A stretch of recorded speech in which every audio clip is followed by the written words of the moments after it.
llenos de gozo, alegría, en estar en la casa del Señor. Amén.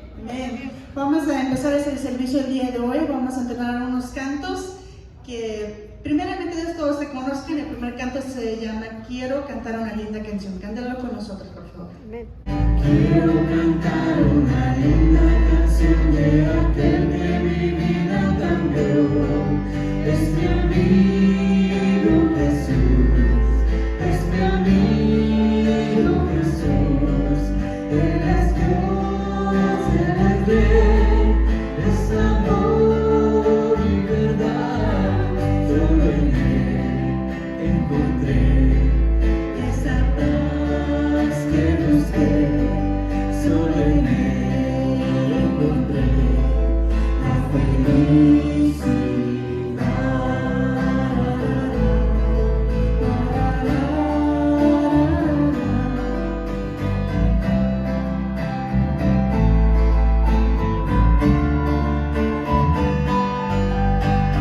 Cuando Jesús a mi vida llegó, esa paz y ese gozo me dio. Quiero que sepas que ya tú también puedes gozar siempre de su amor. Si creyeres en Él, si confiares también, su amor te dará y con Él vivirás como yo. Cantarás esa linda canción. Mi amor llevarás a la humanidad.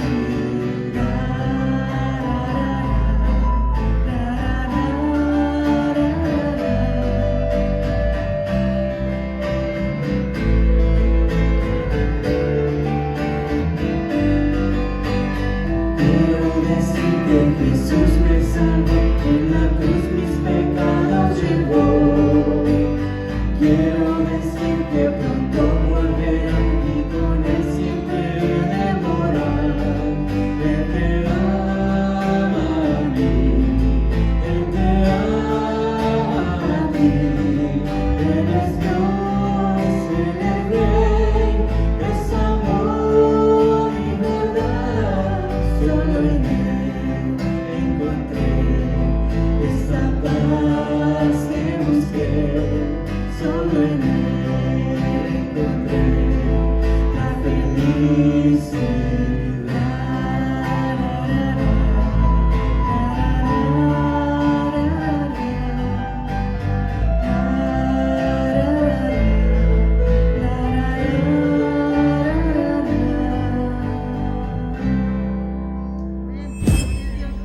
A ti, el alfa y la omega, el principio y el fin, y el gran yo soy, me rindo a ti, el todopoderoso, el que es y que será, y el gran yo soy, me entrego. Yo quiero que gobiernes mi vida, me doy en sacrificio a ti. Yo quiero que tú ordenes mi caminar, que siempre viva en tu voluntad.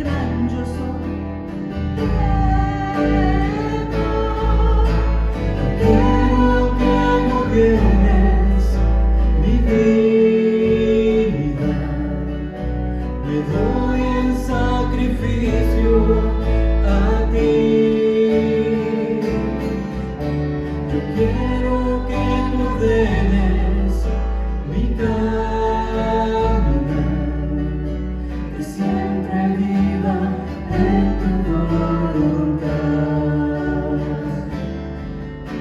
Yo quiero que gobiernes mi vida, me doy en sacrificio a ti. Yo quiero que tú ordenes mi caminar, que siempre viva en tu voluntad, que siempre viva en tu voluntad, que siempre viva en tu voluntad. Venimos ante ti, Señor, para adorarte, para exaltarte,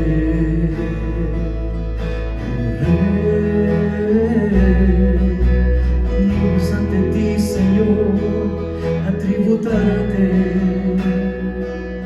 toda la gloria.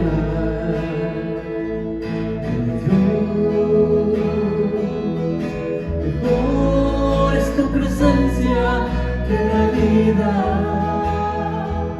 es un deleite contemplar tu hermosura, estar rodeado de tu santidad y amor.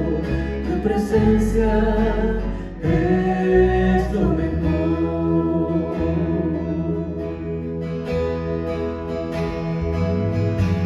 Venimos ante ti, Señor, para adorarte, para exaltarte,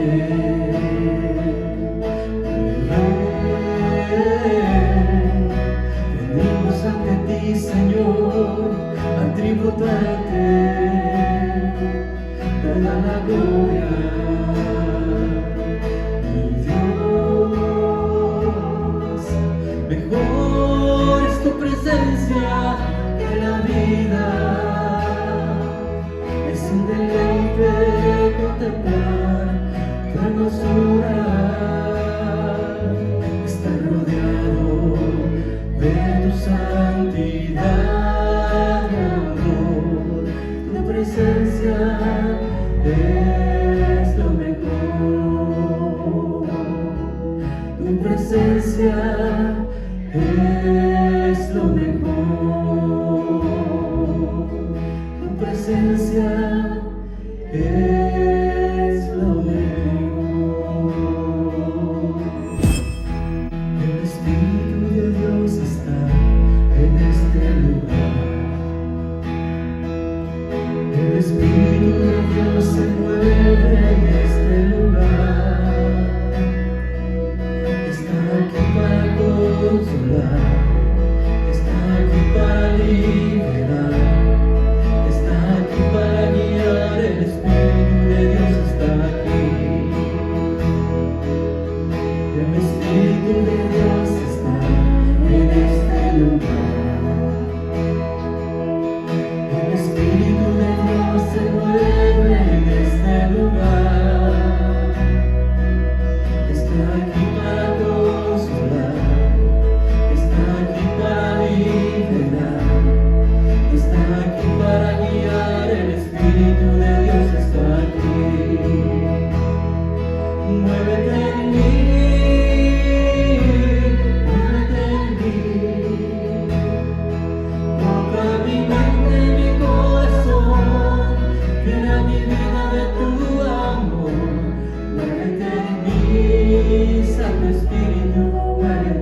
Proclamemos su grandeza hoy.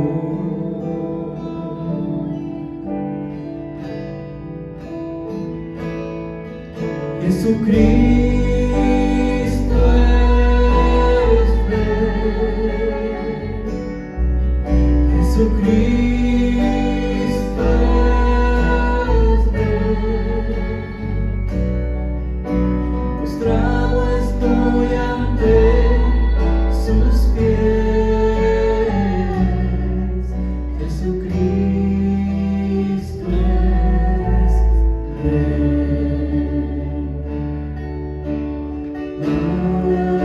Majestuoso,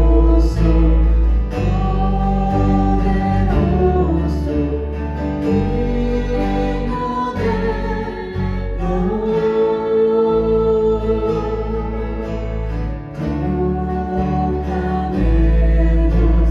su grandeza hoy.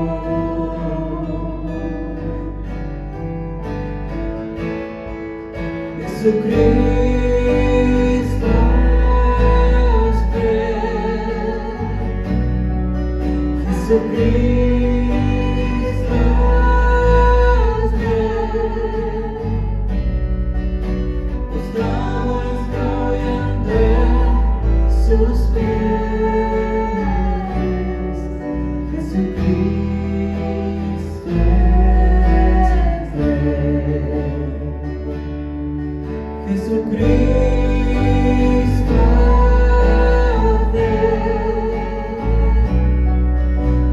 Jesucristo es Rey. Postrado estoy ante sus pies. Jesucristo es Rey. Jesucristo es Rey. Jesucristo es Rey.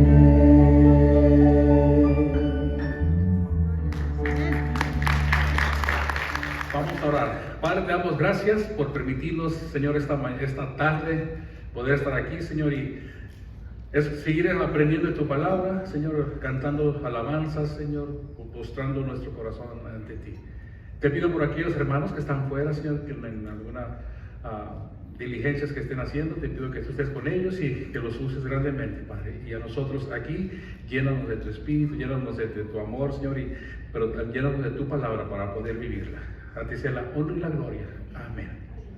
Bueno, vamos a continuar con esta serie de predicaciones en la carta de Segunda de Corintios. Hoy vamos a terminar el capítulo 2. Es el mensaje número 4 de la serie, capítulo 2, versículo del 12 al 17. Si recuerdan, la semana pasada vimos cómo Pablo, ¿verdad?, en la carta les habla a los corintios, o les escribe a los corintios, pidiéndole de que perdonen a la persona o a las personas que le habían ofendido. Recuerda que cuando Pablo salió de Corintio, parece que llegó un grupo de personas los cuales empezaron a hablar mal de Pablo, lo empezaron a difamar, diciendo que él no era un apóstol y que además era una persona una persona mentirosa, que no era un hombre de palabra. Y la razón, vamos a ver, porque lo vuelve a tratar ahorita, que Pablo les había comentado que él iba a ir con ellos, que había hecho planes de visitarlos. Y en 1 Corintios, eso fue en 1 Corintios, en la primera carta, y les dice: iré a ustedes cuando haya pasado por Macedonia, porque no quiero verlos ahora de paso, pues espero estar con ustedes algún tiempo. Entonces, en los versículos del día de hoy, del 12 al 17, Pablo vuelve a retomar el tema de la visita, del por qué no fue con ellos. Vemos pues que la intención de Pablo era visitarlos. Eso es lo que él quería hacer. Fue cuando les dijo en la primera carta: quiero estar con ustedes. Pero esto ocurrió antes de que las personas llegaran a Corintio y empezaran a hablar mal de Pablo. Así que antes de que las personas difamaran a Pablo, la intención de Pablo era visitarlos. Pero ¿qué pasó?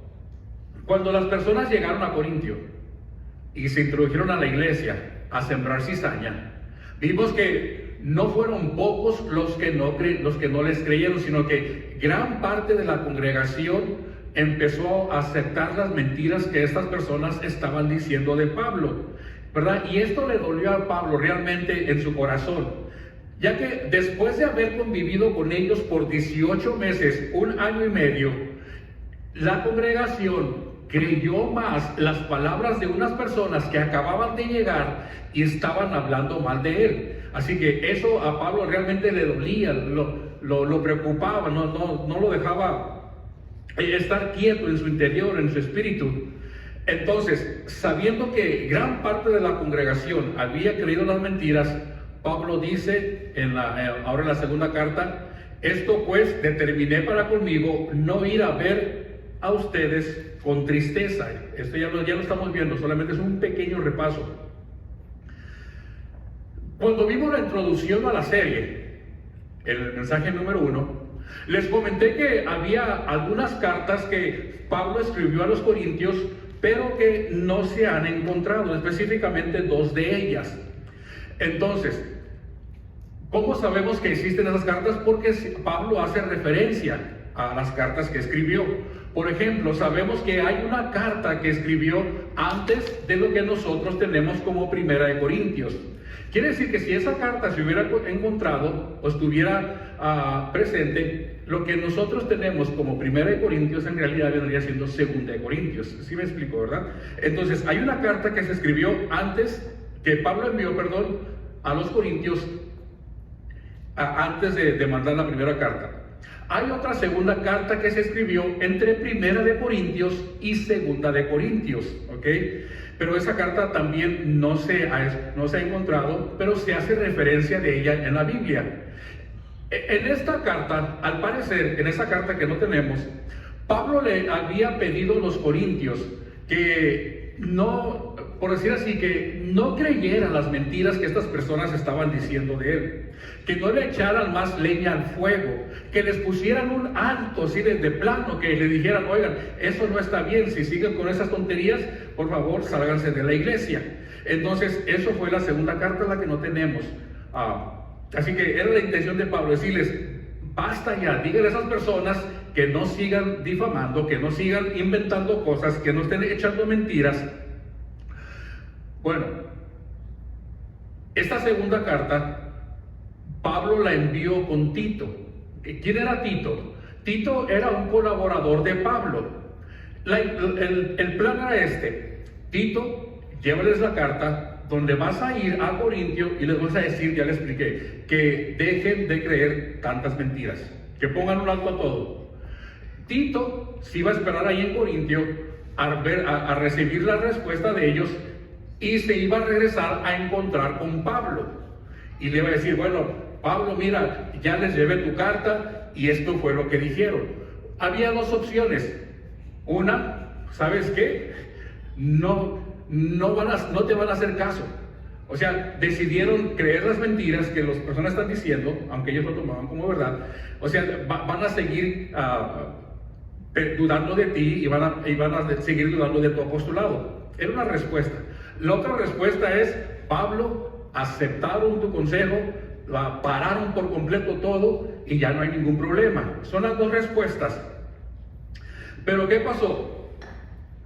Vemos que el apóstol Pablo, como no sabía cuál era la respuesta de los corintios, Pablo no quería ir a visitarlos, ¿verdad? No se sentía con esa libertad de no querer ir a verlos, sabiendo de que el enemigo estaba ahí.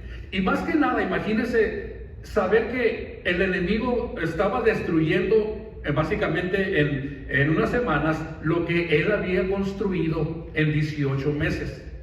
Todo su esfuerzo y dedicación para levantar la iglesia de Corintio ahora se estaba viniendo abajo en unos cuantos días por estos falsos maestros. podemos ver pues que Pablo esperaba con ansia la respuesta de Tito o las noticias que Tito le iba a traer a Pablo de Corintio. Así que Pablo viaja de Éfeso, está en Éfeso esperando la respuesta, va de Éfeso y se dirige a la ciudad de Troas. Si se da cuenta, Éfeso está en la parte de donde está el número 18. Él sube a Troas. ¿Por qué Troas? Troas era un lugar por los cuales los viajeros, ya sea cualquier persona que quería viajar de Corintio, de Tesalónica o Macedonia, que quería viajar hacia la ciudad de Éfeso, era la ruta más apropiada, la ruta más fácil, bajar por ese pequeño tramo de Troas. O sea, era lo más común. Entonces Pablo va a la ciudad de Troas esperándose encontrar a Tito, ¿verdad? Si Tito va a regresar con la carta, por ahí tiene que pasar, ahí me lo tengo que encontrar. Pero ¿qué fue lo que pasó cuando Pablo llegó a Troas? Fíjese lo que ocurrió. Ahora sí vamos a ver el primer versículo.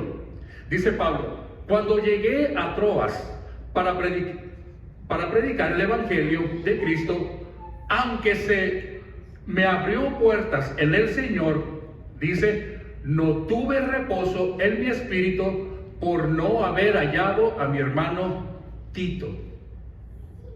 Básicamente Pablo está diciendo, miren, aunque el Señor me abrió las puertas, me abrió el camino para ir y predicar el evangelio, había algo que me preocupaba. Pablo no tenía paz en su corazón por no tener noticias de Tito sobre la respuesta de los corintios. Recuerda que están esperando pues qué es lo que va a pasar, cuál fue la decisión de los corintios de la carta que les mandé. Podríamos decir que quizás como algunos de nosotros cuando estamos preocupados, Pablo se pasaba todo el día pensando ¿qué habrá pasado? ¿Qué habrá pasado cuando Tito llegó a Corintios? ¿Será que cuando leyeron la carta los corintios se enojaron, se burlaron, la rompieron y la tiraron a la basura? ¿O será que realmente se arrepintieron de lo que estaban haciendo y le dijeron, Tito, mira, dile a Pablo que estamos bien, que vamos a seguir sus consejos? Pablo no sabía cuál era la respuesta en ese instante. Por eso dice que no tenía reposo en su espíritu cuando llegó a la ciudad de Troas. Entonces, al no tener noticia, para Pablo el conflicto aún seguía. Las cosas no se habían solucionado, no sabía nada. Y por lo regular nosotros por lo regular siempre siempre pensamos en lo peor, ¿verdad? Cuando hay algún problema, o vamos a suponer que el muchacho no llega a casa temprano, uno le echa vueltas a la imaginación y siempre nos imaginamos lo peor. Ya me lo golpearon, ya le pasó esto, le pasó otro, y al rato llega el muchacho bien campante, ¿verdad? No es que andaba ahí, llegué a agarrar lonche. Pero uno por lo regular siempre se imagina lo peor. En este caso Pablo estaba haciendo lo mismo. No sé qué pasó. Su pensamiento era lo peor. Siguen los problemas con los corintios, no se ha solucionado nada. A lo mejor hasta el pobre Tito me lo golpearon por allá y no me lo dejaron venir. O sea, pensando todo eso uno, por eso dice que no tenía paz dentro de su corazón, no tenía reposo en su espíritu. Y vemos a ver que eso le dolía, al punto de que a pesar de que se le abrieron las puertas, imagínense qué bendición llegar a una ciudad para predicar el evangelio. Dice que el Señor le abrió las puertas para hacerlo. ¿Cuántas personas no quisieran eso?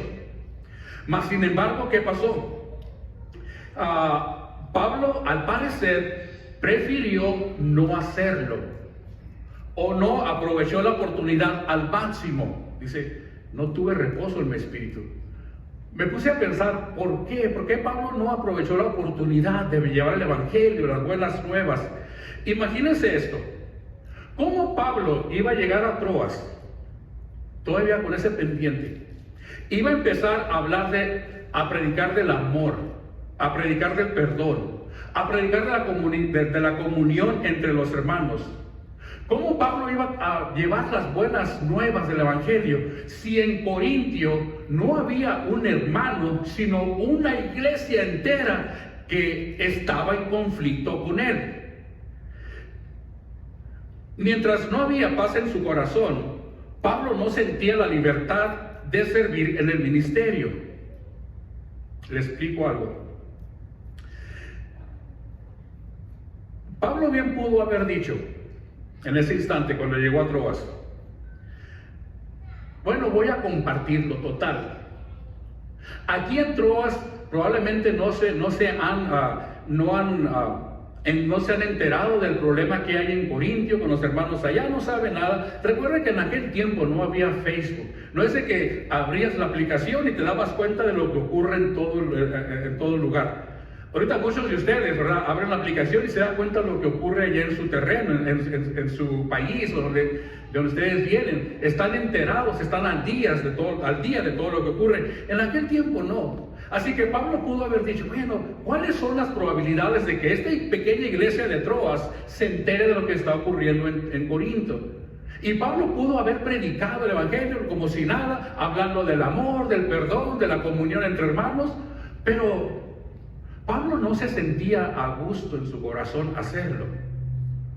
Algo le impidía llevar a cabo ese mensaje. Por ejemplo, imagínese que usted, un matrimonio, y de repente alguien le habla por teléfono, otra pareja, unos amigos de usted, otra pareja le habla y le dice: oiga, hermano, mire, ¿sabe qué? Pues necesito que venga usted y su esposa, nos gustaría que venga usted y su esposa a darnos consejería, porque mi esposa y yo tenemos problemas, ya tenemos tiempos disgustados y quisiera que usted venga y nos ayude. Pero ¿qué pasa si este hermano, ella lleva 2 semanas también peleado con su esposa, que ni a comer a la mesa se sientan juntos, que no se hablan? ¿Cómo va a ir el hermano? No sé, ¿verdad? ¿Cómo va a ir el hermano o los dos a sentarse entre una pareja y hablarles del amor?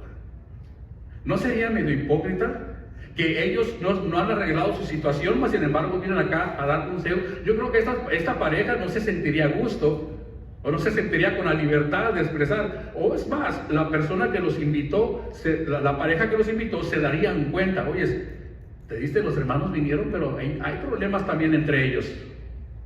Imagínense cómo se sentirían. O sea, es algo que es a disgusto hacer, ¿verdad?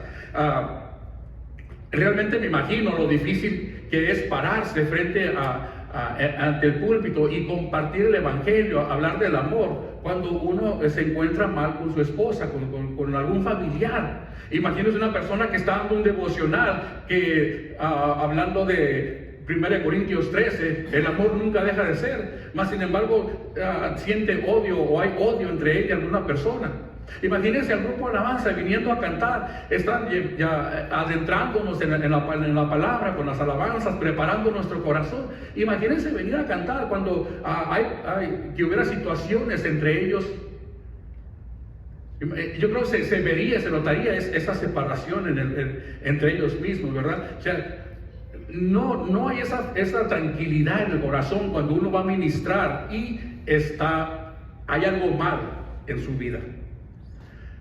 Por eso, mire, la palabra de Dios nos exhorta a no permitir que los conflictos que puedan ocurrir le afecten en su servicio a Dios, en hacer las cosas que Él nos pide hacer. Y por eso dice, y nos dice a todos: mira, si tienes problema en tu matrimonio, con tu hijo, con tu esposa, con tus padres, con tus hermanos, en el trabajo, dice la palabra, mira, ¿por qué no se sientan? Busquen un lugar tranquilo, un cafecito, el panecito, claro, de cajón, no puede fallar, pero ¿por qué no se sientan y empiezan a hablar?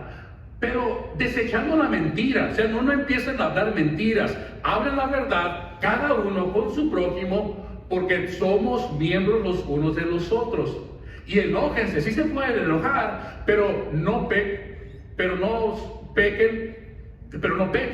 No se ponga el sol sobre su enojo, ni des lugar al diablo. Entonces, cuando uno entra o cae en eso de enojarse, de gritar, de crear contienda, división, básicamente le estamos dando lugar al diablo, a que él haga de las suyas. Ya lo vimos la semana pasada, que cuando nosotros no que cuando nosotros estábamos hablando del perdón, que cuando no perdonamos y cuando no amamos, básicamente le estamos dando la batuta al diablo diciéndole tú ganaste.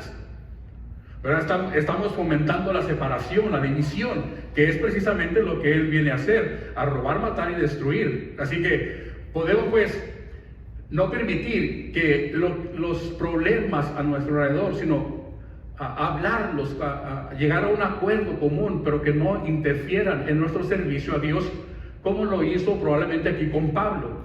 Fue a Troas, tenía la puerta abierta, pero no sentía paz en su corazón, por lo que ocurría en Corintio.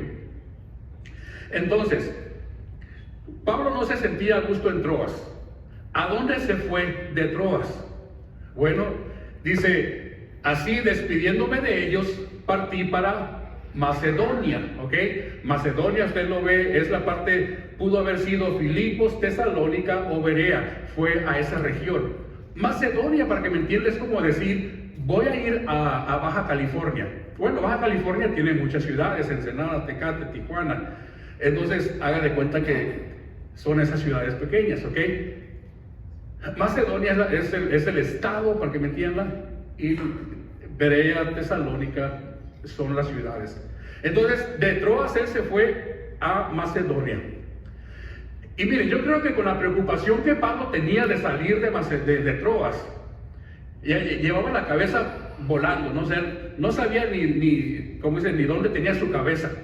Que cuando Pablo salió de Troas se le olvidaron algunas cosas. Cuando él escribe la última carta, la última carta que él escribió, segunda de Timoteo, él estaba en la prisión en Roma, recuerda, en una prisión mamertina, esas que están por abajo, que hay un hoyo y los meten por ahí. Pablo estaba en prisión en Roma y escribió la carta y le manda una carta a Timoteo. Y fíjese qué le dice. Le dice, oye Timoteo, trae cuando vengas el capote que dejé en donde, en Troas. Ve como, yo me imagino como que estaba todo, no pensaba bien las cosas y se le olvidaron algunas cosas, se le olvidaron algunos instrumentos. El capote que dejé en Troas, en casa de Carpo, y los libros, mayormente los pergaminos. Y todo esto tráemelo porque se me olvidó en Troas cuando salí aquella vez que no encontré a Tito. Bueno, Pablo sale de Troas, se dirige a Macedonia. Cuando él llega a Macedonia, ya vio en el mapa, ¿qué creen que pasó ahí? ¿Qué creen que ocurrió? Miren, por cierto, cuando vinimos a Macedonia, esto está en la segunda carta, pero más adelante Pablo vuelve a retomar otra vuelta ese tema en el capítulo 7. Dice, ningún reposo tuvo nuestro cuerpo, sino que en todos fuimos atribulados, de fuera conflictos, de adentro temores. Vean la diferencia. Cuando llegó a Troas, se le abrieron las puertas, pero Pablo estaba afligido. No había ningún problema, ¿no? Cuando llegó a Macedonia, hubo conflictos y temores, pero Dios, dice, pero Dios que consuela a los humildes, nos consoló con la venida ¿de quién? De Tito. Por fin Pablo se encuentra con Tito, ¿ok? Fíjese, ¿por qué dice que le consoló ese encuentro? Bueno, por fin Pablo iba a tener la respuesta que tanto esperaba. Recuerda que le había dicho que Pablo no sabía qué es lo que había ocurrido. Bueno, ahora que se encuentra Tito en Macedonia, yo me imagino a Pablo corriendo con él, diciéndole, Tito, ¿qué pasó? ¿Qué te dijeron? Agarrándolo del cuello, no, habla, desesperado, ¿qué pasó? ¿Qué te dijeron los corintios? Bueno, Pablo está ahí con él y escuche lo que le dice. Le dice, me alegro que hayas venido, ya siento paz en mi corazón. ¿Por qué? Bueno, no solamente por la venida de Tito, sino también por la consolación con que él había sido consolado en cuanto a ustedes, en cuanto a los corintios. Tito, yo le agregué Tito, nos hizo saber su gran afecto, su llanto, su solicitud por mí, de manera que me regocijé aún más. Para que me entienda todo esto, Pablo dice, cuando vimos a Tito, Tito nos contó lo bien que lo trataron, cómo lo recibieron, cómo lo atendieron, o sea, cómo se esmeraron para que él se sintiera bien. Nos habló de su cariño, de su llanto, de tristeza por el que estaban pasando, de su preocupación por mí, de su solicitud por mí, de su preocupación por mí. Y eso dice, y eso cuando escuché esas palabras de Tito, me alegró el corazón. Yo me imagino que en ese momento el semblante de Pablo cambió. De estar preocupado, de estar... Usted puede ver a una persona cuando tiene problemas, que esté preocupada, estresada, y de repente el semblante se le ve más relajado, más tranquilo, y dice, ¡ay! Eso me hacía falta. Eso me hacía falta, escuchar esas palabras de Tito. Así que, en ese instante, el semblante de Pablo cambió. No más angustias, no más tensiones, el espíritu ya estaba en paz, su corazón estaba tranquilo al escuchar las noticias de Tito. Se acabaron los problemas en Corinto. Pablo, la gente va a obedecer lo que les mandaste pedir en esta carta y van a poner un alto a las personas, van a hacer todo bien. Ya no hay problema. Mire cómo todo esto, lo que le estoy contando, se refiere a la carta que Pablo había enviado, esa carta que no tenemos, ¿okay? La que mandó entre 1 y 2 de Corintios. Pablo, fíjese lo que dice Pablo. Porque aunque los entristecí con la carta, con esa carta que les envió, no me pesa, aunque entonces lo lamenté. Porque veo que aquella carta, aunque por algún tiempo los entristeció, ahora me gozo, dice Pablo, no porque hayan sido entristecidos, sino porque fueron entristecidos para el arrepentimiento.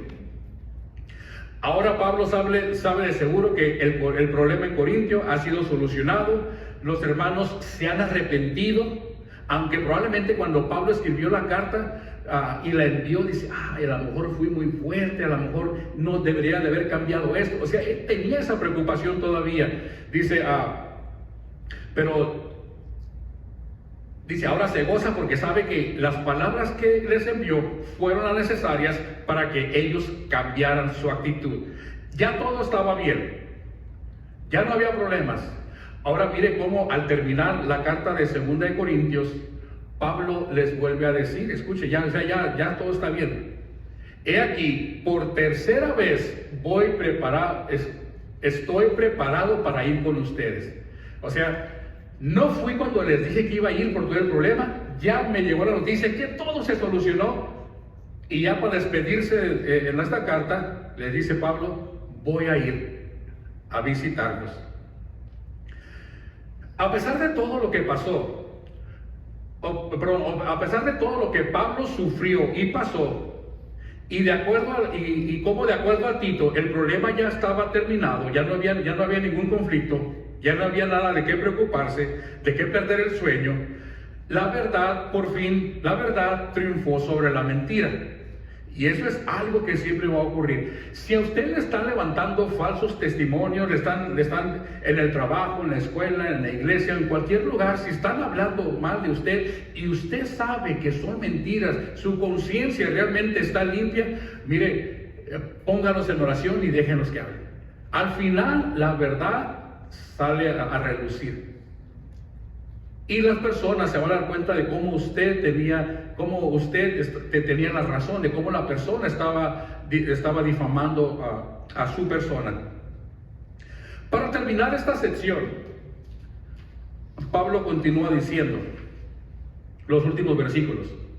Mas a Dios gracias, el cual nos lleva siempre, no de vez en cuando, siempre nos lleva en triunfo en Cristo Jesús. Y por medio de nosotros manifiesta en todo lugar el olor de su conocimiento. Básicamente nos está diciendo, hermano, que con Cristo las batallas siempre están ganadas. Siempre vamos a tener la victoria. Pero para ganar una batalla es importante que nosotros peleemos la batalla. No vamos a ganar una batalla dándole la espalda al enemigo. Jamás, yo creo que jamás ningún soldado ha ganado la batalla corriendo del enemigo.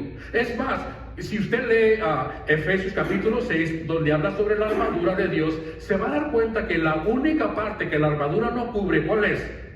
La espalda.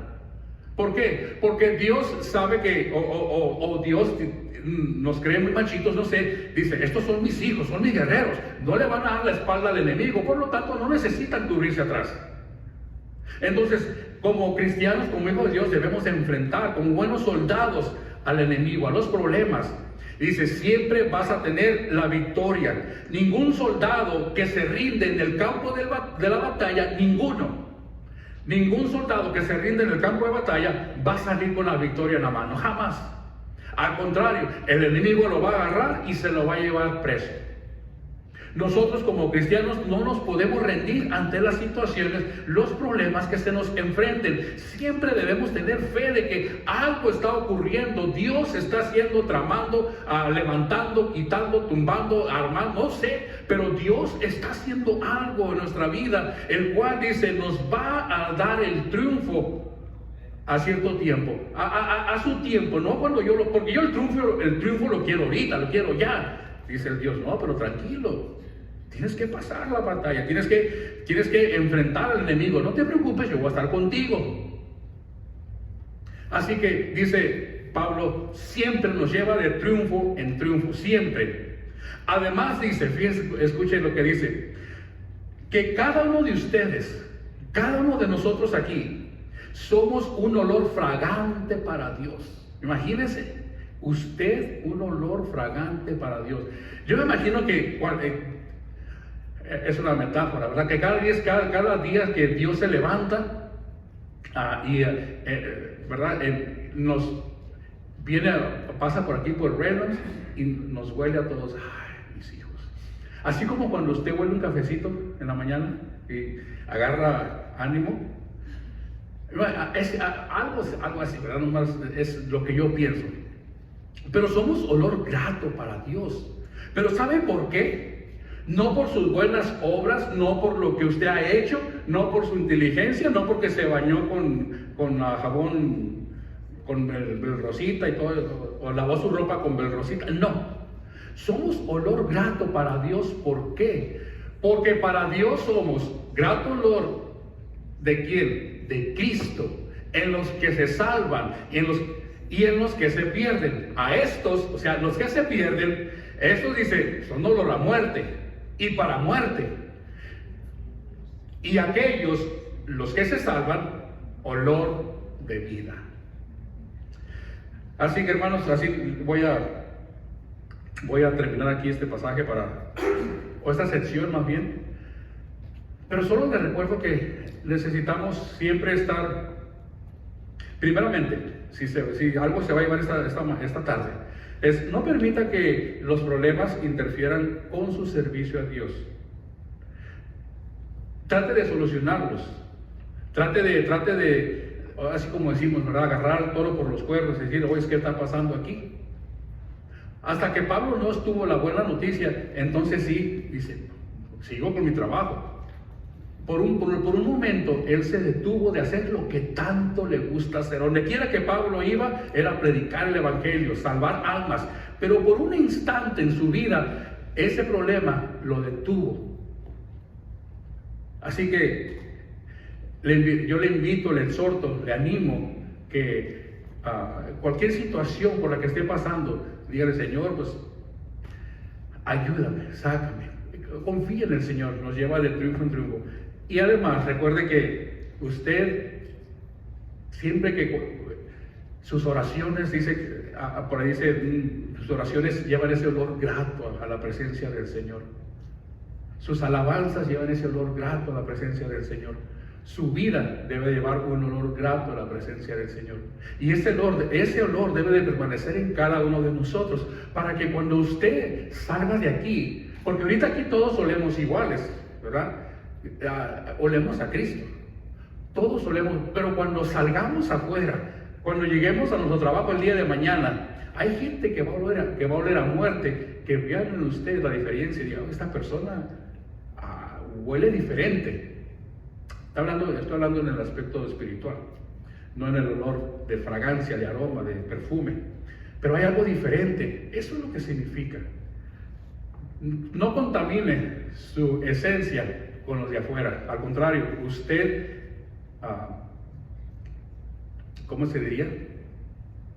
Contagie a los de afuera con ese grato olor del Señor. Amén.